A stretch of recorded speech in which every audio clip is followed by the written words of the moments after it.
Vamos a aprender hoy cuál es el punto que la palabra de Dios tiene para enseñarnos. Bienvenidos.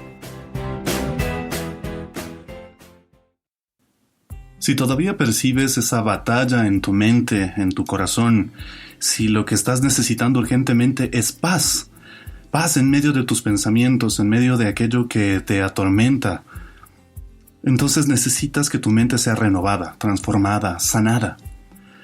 Y no pienso darte caminos largos. El más corto, el más sencillo, es ir a la palabra de Dios. La palabra de Dios tiene el poder de renovar la mente, el corazón, de sanarlo.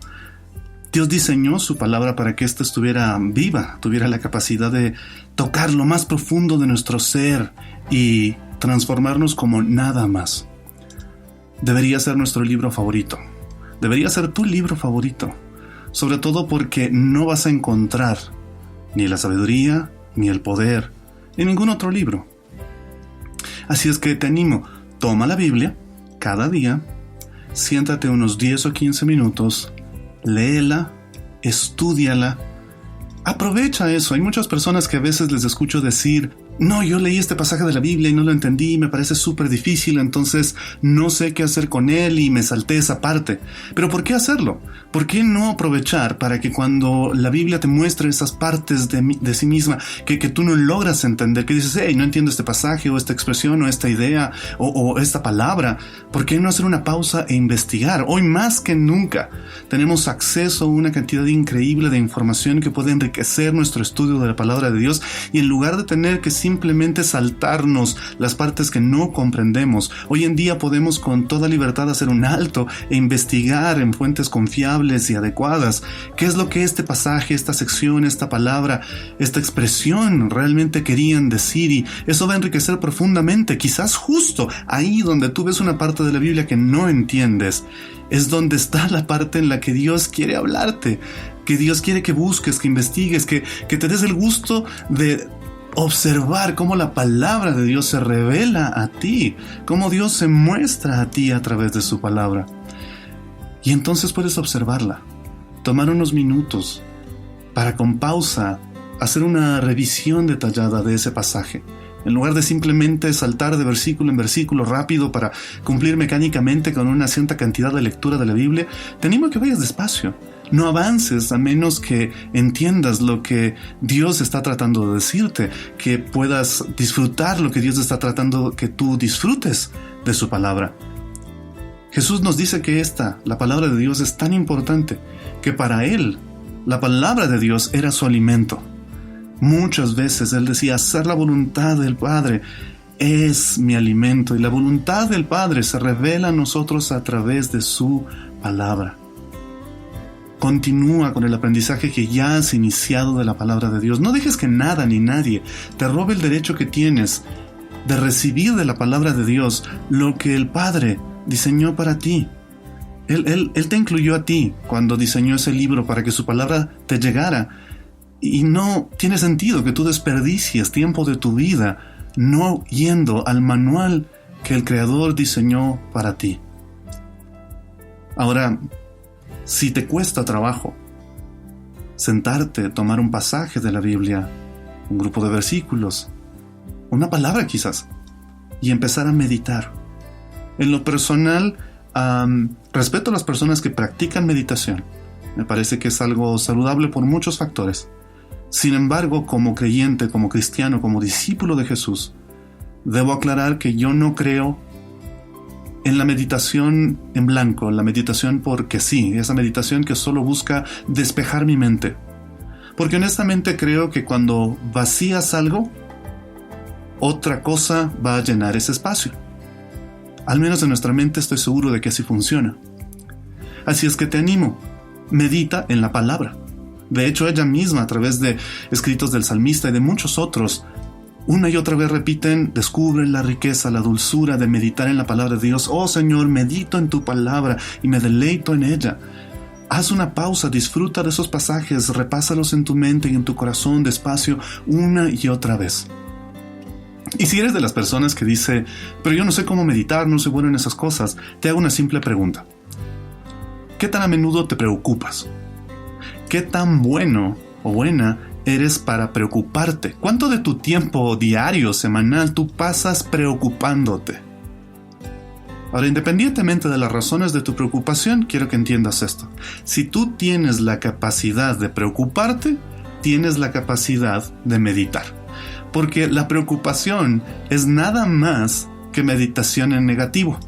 Te sientas a rumear, como decimos, ¿no es cierto? A repasar una y otra vez en tu mente y en tu corazón esa idea, esa preocupación, ese problema. Estás meditando, pero estás meditando en negativo. Y aprender a ser un discípulo de Cristo que viva una fe que funcione, que realmente le haya rendido su vida a Él, implica aprender a disfrutar el deleite de meditar en la palabra de Dios hasta que ésta nos haya dado todo lo que tenía que darnos en esa ocasión. Porque te aseguro que con el tiempo aprenderás que la palabra de Dios te va a hablar muchísimas veces desde un mismo pasaje en distintas formas. Porque esa es la habilidad que tiene por el simple hecho de estar viva. Y finalmente, cuando hayas aprendido a leer, estudiar, guardar, meditar en la palabra de Dios, te animo a que entiendas algo. Tienes que ponerlo en práctica. Jesús hacía lo que la palabra decía. Muchas veces incluso tuvo que aclararle a las personas lo que la palabra de Dios realmente quería decir, con el objetivo de que lograran sacar la palabra de Dios del ámbito meramente mental y reflexivo y ponerlo en práctica. Que aquello que la palabra enseñaba pudiera llevarse a la acción diaria. Pablo le decía a Timoteo: continúa en las Escrituras, te fueron enseñadas desde la infancia, son el aliento de Dios para ti, ahí hay sabiduría y salvación y fe, y vas a conocer a Jesús. Vas a saber qué es lo que Dios quiere para tu vida, y en lugar de vivir perdido y desubicado, simplemente respondiendo a cada moda que aparece en este mundo, tendrás un fundamento sólido que le dará sabia dirección a tu mente, a tu corazón, y por ende a las ideas, y por ende a las acciones que lleves a cabo en tu vida. Pero no vas a encontrar esa sabiduría, insisto, en ningún otro lado. Honra a Dios. No solamente seas un oidor de la palabra. No te engañes a ti mismo. Haz lo que la palabra dice. Hombres y mujeres han entendido esto a lo largo de la historia, de manera que les llevó a tener la convicción de que esta palabra de Dios tenía que ser llevada a donde fuera necesario, en los idiomas que fuera necesario, para que todo el mundo tuviera la oportunidad de escucharla. Y no te estoy diciendo esto de memoria. Hay un muy buen libro de A.M. Cheerwing que relata la historia de diferentes hombres y mujeres que tuvieron un encuentro poderoso con Dios alrededor de distintos lugares en el mundo, cuando ellos tuvieron la oportunidad de acceder a la palabra de Dios en su lengua. Este libro, por ejemplo, narra la historia de Antonio de Minas, en Brasil, un hombre que compró un Nuevo Testamento, lo llevó a su casa y estaba dispuesto a quemarlo. Lo compró porque estaba molesto con Dios, porque odiaba la religión. Y por un momento, antes de prenderle fuego a ese Nuevo Testamento, decidió empezar a revisarlo y abrió ese pequeño libro en el capítulo 5 de Mateo y empezó a leer el Sermón de la Montaña. Lo leyó durante gran parte de la noche y siguió adelante.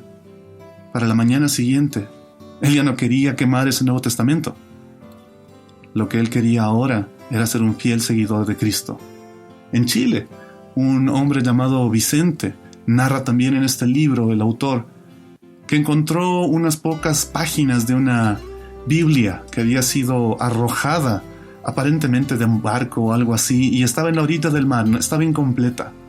Él tomó esta Biblia, o lo que quedaba de ella, y entonces empezó a leerla, y de pronto esta palabra le habló, y él se convirtió en un hombre que empezó a comprar Biblias para llevarlas a villas en zonas lejanas en Chile.